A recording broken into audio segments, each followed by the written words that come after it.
All right, y'all. So this is going to be a quick video on questions I can ask about covalent diagrams.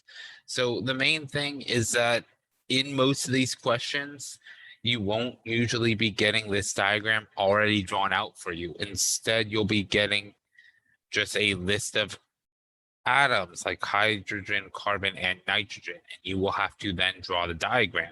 If you are trying to figure out how to do that, look at the previous video, which is called covalent bond diagrams, to figure out how to draw. Now, once you've drawn them, the questions that can be asked are honestly pretty simple. So let's go ahead and look at a couple. The first one is, how many bonds are there? Well, this is the first one, but also probably the trickiest one I'm going to give you. Because if you look, you can see one right there. Then you kind of get the sense of 2, 3, 4.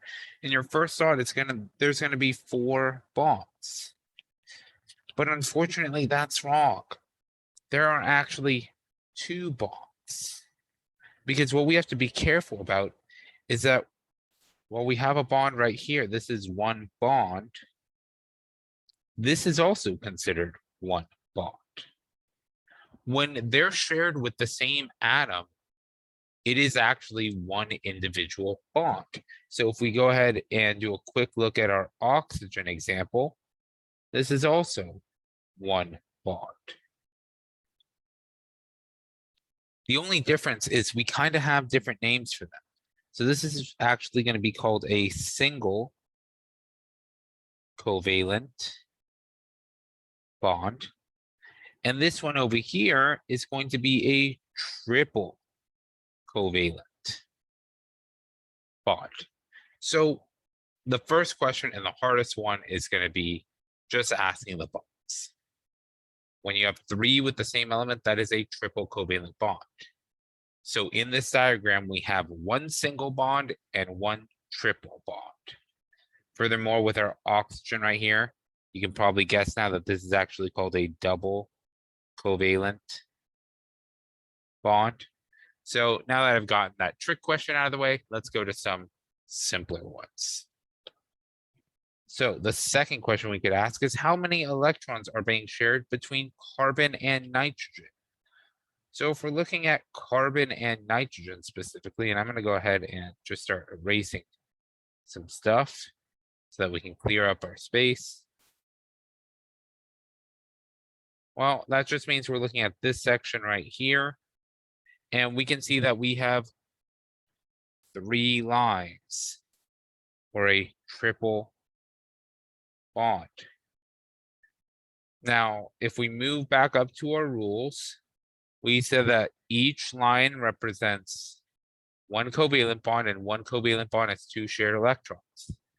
So here we can just do a little bit of math, and that math is going to be 3 times 2, which is 6. So there are 6 electrons being shared. Go ahead and write the answer here too. So that is 6 electrons and 2 bonds. So that's answers 1 and 2. All right, question 3. How many unbonded electron pairs are there in the diagram?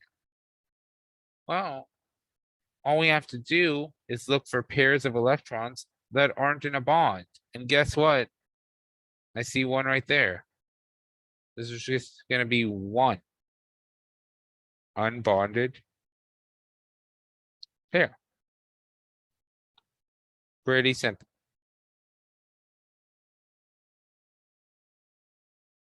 All right, now the last kind of question I can ask specifies a single atom.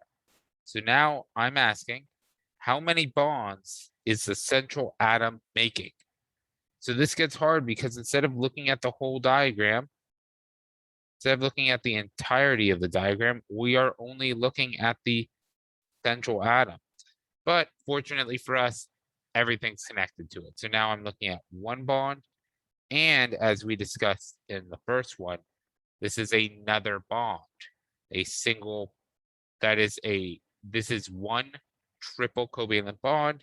So the answer to this will be 2 bonds. Just a little bit of heads up on what other things look like. If we look at something like methane, which is CH4, carbon surrounded by 4 hydrogens. This is going to be 4 single bonds, with each bond sharing 2 electrons.